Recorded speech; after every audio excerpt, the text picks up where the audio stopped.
네, 오늘은 유진투자증권의 치프 이코노미스트이신 이상재 이사님을 초대했습니다. 안녕하세요. 예, 안녕하십니까.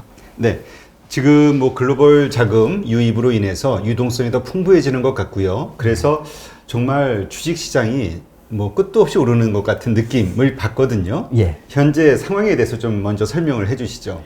예, 지난 11월 3일 미 대선 이후에 정말 주식시장의 상승세가 놀랐습니다. 이게 거의 멈추지 않고 외국인이 이렇게 매수를 주도를 했고요. 또 외국인이 약간 주춤하면은 우리의 동학개미로 불리는 개인 투자자 내지는 또 오늘 같은 경우는 기관 투자자가 이 바통을 받아서 계속 주식을 끌어올리는, 한마디로 이게 대나무가 쫙 갈리는 그런 바죽지세 같은 양상이거나, 내지는 우리가 흔히 하는 주식시장에서 자료 쓸 때는 지붕 뚫고 하이킥이라는 표현을 많이 쓰는데, 그래요? 그런 장세가 전개되고 있습니다. 지금 우리 코스피 지수도 오늘 기준으로 해서 우리가 가보지 못했던 2770포인트대를 올라서면서 이제 대망의 3000포인트 선이 그렇게 멀리 보이지 않는다. 지금 같은 기세라면 갈 수 있겠다라는 생각이 들고요. 미국에서도 마찬가지로 다우 지수가 3만 포인트를 뚫고 올라갔고요.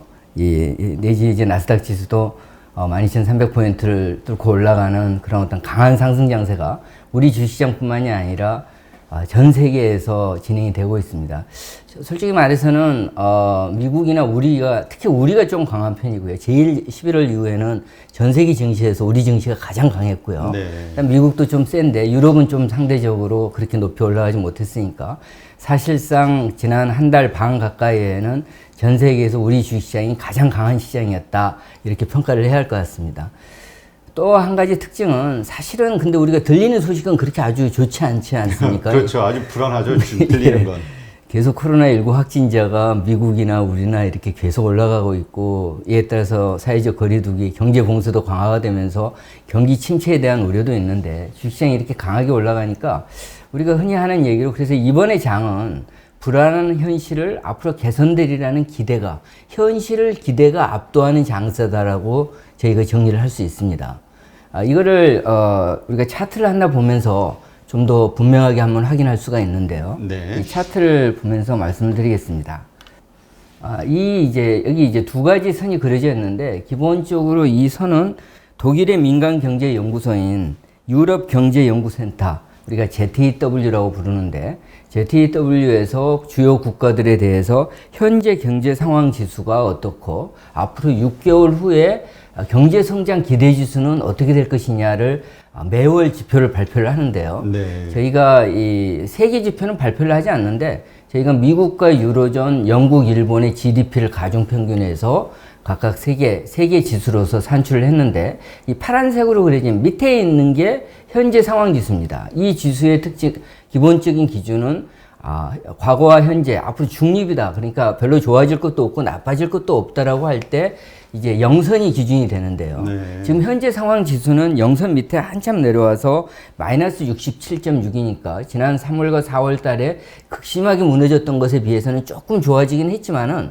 여전히 현재 상황은 극심한 경기 침체인데 반해서 반대로 검정색으로 그려진 성장 기대 지수는 지난 11월에 52.3을 기록을 해서, 이게 2017년부터 그랬지만은 2010년 이후로 그려놓고 봤을 때도 가장 강한 모습, 전형적인 현재는 불안하지만은 미래에 대한 기대가 시장을 지배하는 그런 하나의 제일 큰 테마가 되고 있고요. 저희들이 이런 장을 또 다른 말로 말할 때는 영어로 실버 라이닝 장세라는 표현을 씁니다. 이게 실버 라이닝이라는 게 하늘에 먹구름은 가득 드리워져 있는데 그 위에 해가 있어가지고 먹구름 주변에도 햇살이 이렇게 들이우면서 은퇴선이 이렇게 나타나는 모습을 은혜선으로 그래서 실버 라이닝이라는 표현을 하는데, 소위 말해서 희망을 나타내는, 기대를 나타내는 장세다라고 표현을 합니다. 네. 이런 이제 장세가 전개되고 있는데, 왜 이런 기대가 높아지고 있는가는 아주 분명하죠. 우리가 알고 있는 지금 시장을 끌고 있는 두 가지 요인이죠. 하나는 코로나19가 확산되고 있지만은 백신이 나와서 이미 지금 승인이 들어갔으니까 내년 여름경에 이게 본격적으로 접종이 되면서 여기에 대한 어떤 면역 효과가 생기게 되면은 경제 활동이 정상화되면서 경제가 좋아질 것이라는 기대 하나. 네. 또 하나는 지금 경기가 다시 이렇게 미국 소비랄지 이런 게 불안한 모습이 있는데 지금 협상이 되고 있는 미국 의회에서 5차 경기 부양 정책이 타결이 되면은 내년 여름에 경제가 좋아지기 전까지 이 부양 정책을 통해 가지고 가운데 가교 역할을 하면서 경제가 그렇게 안 무너질 것이라는 기대, 이 두 가지가 기대를 지금 만들어 가고 있고요. 다만 한 가지 지금 이 재료가 이미 상당 부분 반영이 돼서 말씀드린 대로 한 달 반 가까이 이렇게 강하게 올라왔지 않습니까? 그러니까 재료에 대한 어떤 기대치는 좀씩 점차 약화되고 있으니까 한편으로 지금 상승은 이제 조금씩 부담이 되면서 시장의 변동성, 흔들림이 좀 커질 수도 있는 상황인 동시에 또 이게 이제 계속 끌고 가기 위해서는 추가적인 상승 동력들이 계속 나와야 하는 장이다. 그런 동력들이 뭐가 있는가를 조금씩 짚어보면서 앞으로를 타진해야 하는 장세가 아닌가 그렇게 보여집니다. 네, 그렇군요. 지금 영국에서 화이자 백신 그 일반 접종이 시작됐지 않습니까? 어떻게 효과에 대한 이야기들이 좀 나오고 있나요? 예, 지금 영국에 이어서 이제 주요국들 뭐 사우디나 이런 캐나다나 이런 나라들이 했고요. 미국이 이제 세계에서 6번째로 화이자와 바이온테크가 만든 개발한 코로나19 백신을 이제 접종을 시작을 했다는 뉴스가 나왔고요. 이제 모더나도 조만간 다음 주에는 이렇게 모더나가 개발한 코로나19 백신도 이렇게 접종을 한다라는 얘기들이 나오고 있습니다. 이제 남은 관건은 그거겠죠. 우리가 확인해야 되는 것은 두 가지고요. 하나는 이런 백신들이 정말 국민들이 우리가 집단 면역이라는 생길 정도로 광범위하게 국민들이 많이 이렇게 접종을 받을 것인지, 이게 이제 흔히 하는 얘기로 국민의 약 전체 한 70에서 80%의 인구가 이 접종을 받아가지고 그 정도의 인구가 어떤 면역이 생기게 된다면은 그때는 이제 집단 면역이라는, 즉 다시 말해서 코로나19의 전파력이 떨어지면서 코로나19에 대한 불안으로부터 국민들의 활동이 벗어나게 되는 그런 상황이 생길 수가 있고요. 두 번째는 앞으로도 얘기가 계속 나오겠지만은 지금 이 개발된 주요 제약사, 글로벌 제약사에서 개발된 이런 백신들이 사실 이런 어떤 바이러스, 감염병에 대한 백신이 만들어지려면 통상 한 10년 걸리거든요, 그렇죠. 지금까지. 제일 짧았던 게 종두 바이러스가 한 4년 걸렸습니다. 근데 우리가 알고 있는 것처럼 코로나19가 지난 2월 달부터 이렇게 퍼졌고 3월부터 이제 선진국은 퍼지기 시작을 했으니까 거의 8개월 만에 만들어낸 거거든요. 그래서 이제 사실 그렇다 보니까 충분하게 이런 어떤 정말 면역 효과가 생길 것인지 아니면은 어떤 부작용은 없는지, 네. 새로운 변종 바이러스에 대해서도 여전히 유효한 건지, 이런 데 대한 임상은 사실상 충분하게 이루어지지 못했다라고 지금 봐야겠죠. 네. 그렇다 보니까 말씀드린 대로 국민들이 얼마나 자발적으로 많은 국민들이 맞을까의 문제 하나와, 두 번째는 접종을 했을 때 기대했던 어떤 집단 면역 효과가 나타날 것인지, 큰 부작용 없이, 이런 것들이 지금 조금 지켜봐야 하는 상황이고요. 만일에 이제 잘만 된다면은, 그래서 예상했던 기대 효과만 나온다면은 지금 시장이 기대하고 있는 내년도 여름 정도부터는 국민들에게 집단 면역이 생겨서 우리가 얼마나 힘듭니까? 지금 생활하기가. 그렇죠. 오늘 또 오면서 여기로 오다 보니까 굉장히 강하게 마스크를 써야 한다라는 그런 말들을 많이 들었었는데요. 그런 활동이다 보니까 밖에 지금 연말인데 사실 우리가 송년회도 해야 되는데 크리스마스 기분이기도 안 나고. 이게 사실은 경제적인 측면에서는 굉장히 의미가 있는 거거든요. 이게 경제 활동이라는 게 우리가 이제 GDP라고 얘기하는, 경제를 얘기할 때는 경제 성장, GDP 성장을 얘기를 하고, GDP 성장에서 가장 크게 차지하는 비중이 결국 민간 소비인데, 그 소비가 지금 위축된다는 것을 의미하거든요. 송년회도 없고 성탈종도 없다는 것은, 그건 이제 GDP 성장이 떨어지는 거고, GDP 성장이 떨어지게 되면 기업 이익이 나빠지는 거죠. 이런 상황에 대해서 벗어날 수 있는 기대가 이제 만들어지기 때문에, 이게 잘만 되면은 내년에 이제 굉장히 주식시장이 정말 기대했던 모습들이 나타나면서 상승을 이어갈 수 있을 텐데, 아직까지는 그 다음 문제는 또 다시 한번 생각을 해보고요. 지금으로서는 이런 기대만이 있지 아직은 현실화된 단계는 아니다. 우리가 누구도 지금 영국부터 시작을 해서 백신을 맞았는데 이게 정말 국민들이 확실하게 아까 말씀드린 대로 충분하게 이렇게 접종을 할 것인지 집단 면역이 생길 것인지는 이제 내년에 확인하는 과정이다라고 우리가 정리를 해야 할 것 같습니다. 네. 그러니까 말씀하신 대로 정말 그 처음에는 불안해서 맞겠어라는 생각이 대부분이었다고 저는 생각이 되거든요. 저부터도 불안해서 안 맞을 것 같았는데, 근데 이제 활동하기가 너무 번거로우니까 지금은 그래도 일단 맞아야 되지 않을까라는 쪽으로 생각이 바뀌는데, 제 주변 사람들 이야기 들어보면 다 그런 것 같기는 해요. 아이들만 빼고.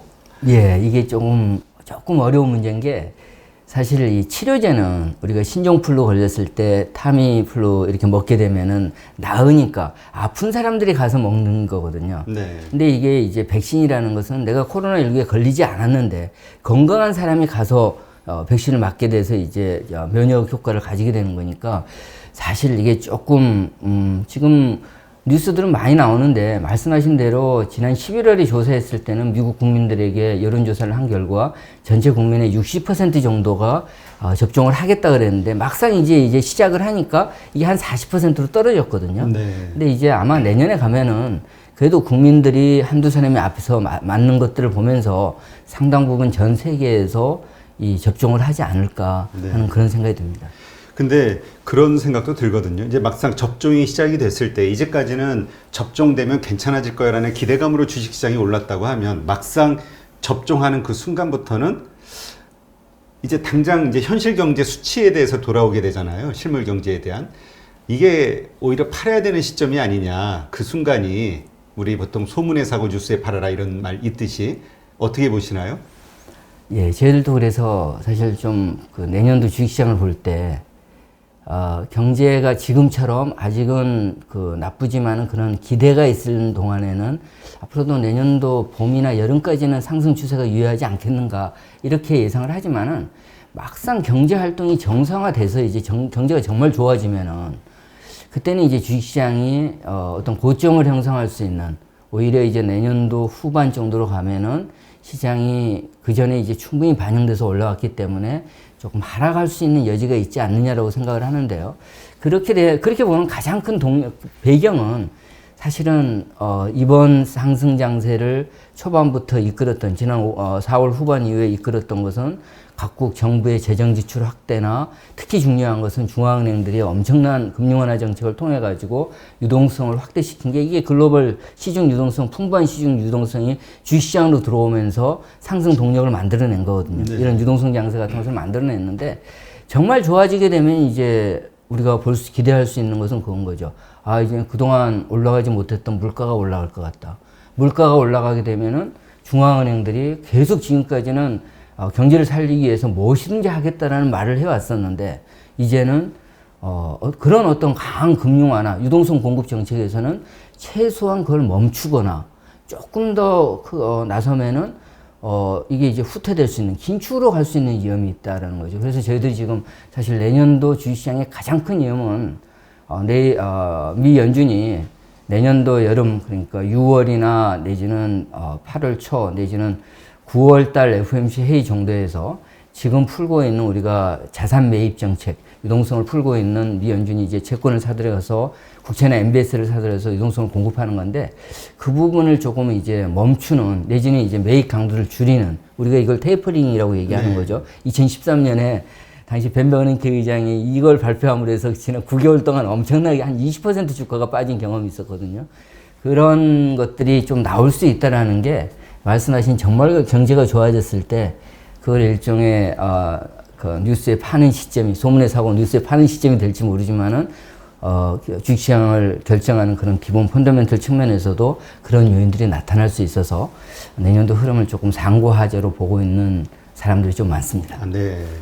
근데 뭐 사실 지금 그래프에서 나오듯이 지금 바닥으로 워낙 떨어진 데에서 올라오는 것이지 정말 작년보다 경제가 아주 좋아져서 이 그래프가 쫙 올라가는 게 아니잖아요. 그냥 확 너무 안 좋게 추락했던 거에서 이제 조금 회복하는 정도인 거죠. 네. 근데 우리가 자꾸 내년도 경제 전망 그 성장률이라든가 이런 걸 보면 착시 현상 같은 게 벌어져 가지고 많이 좋아지는 것 같은 느낌이 들거든요.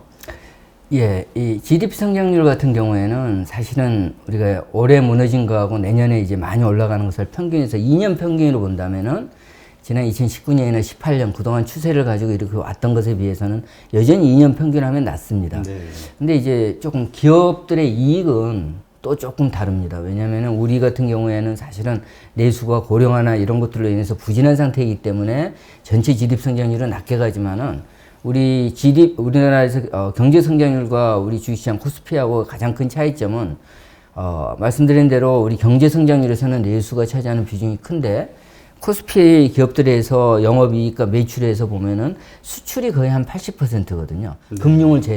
금융업을 제외한 코스피 기업들을 보면은. 그래서 수출이 중요하다 보니까 코스피 기업들의 이익에 대한 기대치를 본다면은 내년에 기업 이익들이 여전히 30에서 40% 올해 대비 이제 물론 베이스 이펙트가 올랐는데 절대 금액도 그러니까 이익의 절대 금액, 영업이익의 절대 금액도 지난 우리가 2017년, 18년에 기록했던 종전 최고치까지 내년에 도달하게 되니까 사실 어떤 기대가 현실화되면은 주식시장의 상승을 충분히 이렇게 뒷받침할 수 있는 모습들은 영업이익 쪽에서 나올 수 있다.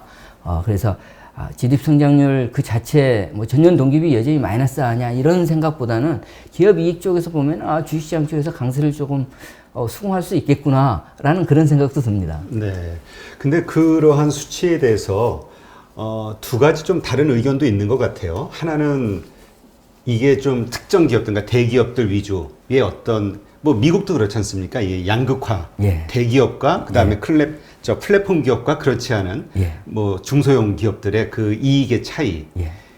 그다음에 하나는 네, 일단 그거 먼저. 예. 네.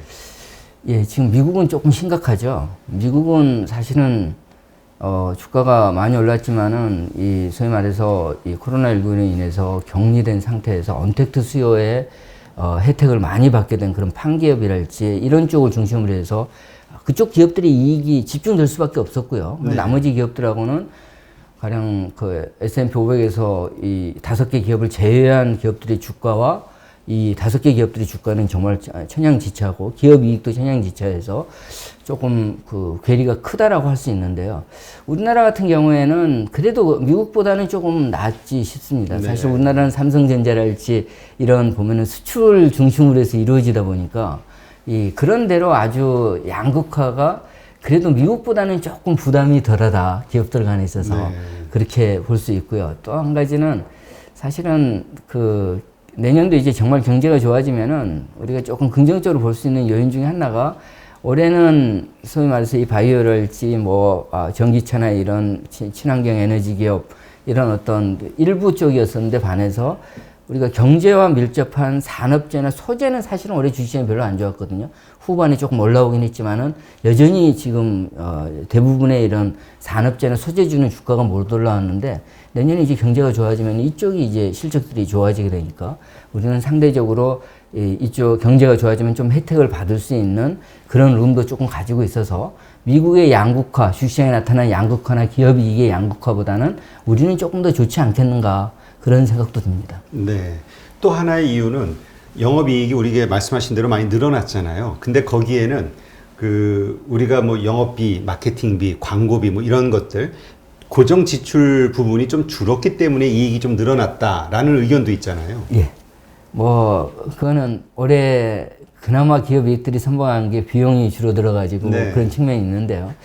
이제 봐야겠죠. 내년에 당연히 이제 정상화되면은 마케팅 비용이 늘어나겠지만은 매출도 늘어날 테니까요.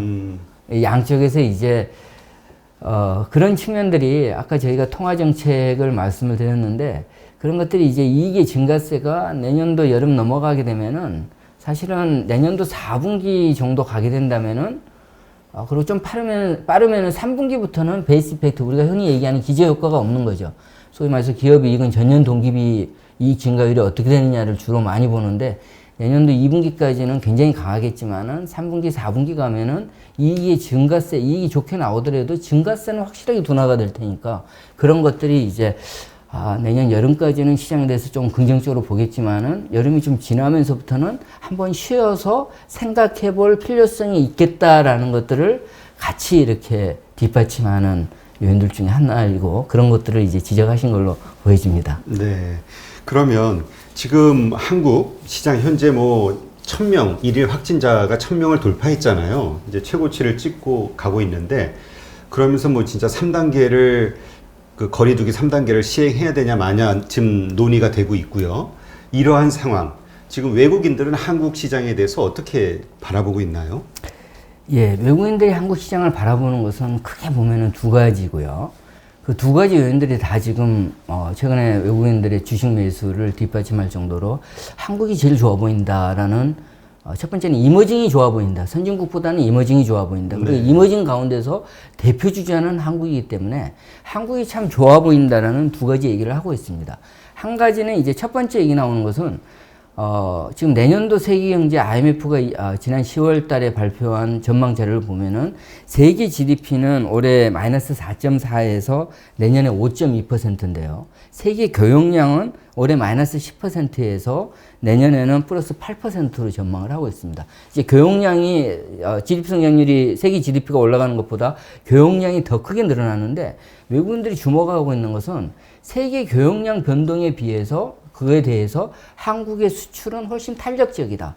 그러니까 세계 교역이 나빠지면은 우리 수출은 더 많이 무너지고 세계 교역이 좋아지면은 더 많이 좋아진다라는 것이 실증적으로 그동안 우리가 보여줬고요. 제가 2000년부터 지난 올해 중반까지 나온 것들을 탄성치를, 그러니까 세계 교역량 변동과 우리 수출 물량 변동의 탄성치를 구해보니까 1.3배 정도 나오더라고요. 네. 그러니까 외국인들은 그렇게 보는 거죠. 세계 여건이 나빠지면은 한국은 내다 팔아야 하는 시장. 세계 여건이 좋아진다면은 한국 GDP에서 수출이 차지하는 게 50%나 되니까 그 절반 가까이 차지하는 수출 쪽이 더 크게 좋아지기 때문에 한국 기업들의 이익이 좋아진다. 이렇게 이제 긍정적으로 볼 수 있는 시각을 지금 가지고 우리 시장을 판단하고 있는 것 같고요. 두 번째 보는 것은 사실 이것도 주가와 마찬가지로 아무도 모르는 그 분야이긴 하지만 환율에 있어서 미 달러와 약세가 추세적으로 진행될 것이다라는 기대가 지금 우위를 점하다 보니까 달러와 약세는 말씀드린 대로 미국에 투자하면 미국 투자 수익률은 떨어지고 달러와 약세가 되면 신흥국의 달러 통화 가치는 상승을 하면서 신흥국 투자의 기대 수익률이 높아지니까 돈의 글로벌 자금들이 사실 지난 11월 이후부터는 이머징 마켓 쪽에 펀드 쪽으로 자금이 엄청나게 유입이 됐고요. 말씀드린 대로 이머징 가운데서 가장 주식시장에서 이 유동성이 큰 시장이 한국 시장이다 보니까 우리가 목격하고 있는 외국인 자금의 유입이 그런 환율 쪽에서도 들어오고 있어서 외국인 투자가 국가별 투자 포트폴리오를 결정할 때 생각하는 것은 딱 한 가지거든요. 기대 수익률을 결정하는 기업들의 이익, 그 나라의 경제 성장률, 또 하나는 환차손과 관련된 환율. 근데 이 두 가지 요인이 다 지금 외국인들 입장에서 봤을 때는 한국이 상당히 매력적인 시장으로 보여지는 모습으로 지금 전개되고 있어서 그런 것들이 지금 지난 두 달 동안 외국인의 순매수 이런 모습에서 지금 확인이 되고 있는 거죠. 네. 그러면 어떻게 이사님은 앞으로 외국인의 자금은 더 유입이 될 것이다. 한국 주식을 더 매수할 것이다. 이렇게 보시는 건가요? 그건 이제 지금까지의 모습인 거고요. 네. 저희가 항상 전망을 할 때 이미 이건 다 지금까지 나온 모습이고 네네. 앞으로 모습이 지금까지 나왔으니까 또 그렇게 간다. 추세에 따라서 올라가기도 하지만은 그게 결국 꺾이는 시점도 빈번하게 있지 않습니까? 네, 그렇죠. 결국은 미래를 외국인들이 한국 주식시장을 계속 살 것인지 아니면은 사는 것을 멈추고 오히려 팔 것인지는 아까 말씀드린 우리 시장을 긍정적으로 보게 했던 두 가지 요인. 글로벌 여건이 좋아지는 그런 환경들이 앞으로 계속 유효한지, 네. 유효할 건지, 환율 미 달러와 약세, 즉 원달러 환율의 하락이 계속될 수 있는 기대가 만들어질 것인지 이것들을 결정하는 요인들에 대해서 짚어보고 나서 판단을 해야 하는 거죠. 네. 지금까지 했다는 것은 우리가 설명하는 거고 그게 꼭 미래를 보장하지는 않기 때문에 그 부분에 대해서는 다시 한번 저희들 평가를 해야죠. 네. 말씀하신 그 두 가지 요소가 앞으로 계속 지금처럼 좋게 보여진다면 계속 들어올 것이고 그 전망들이 안 좋아진다면 도로 빠져나가거나 스톱이 되거나 이렇게 된다. 이해를 하면 되겠네요. 예, 당연한 거죠. 네, 알겠습니다.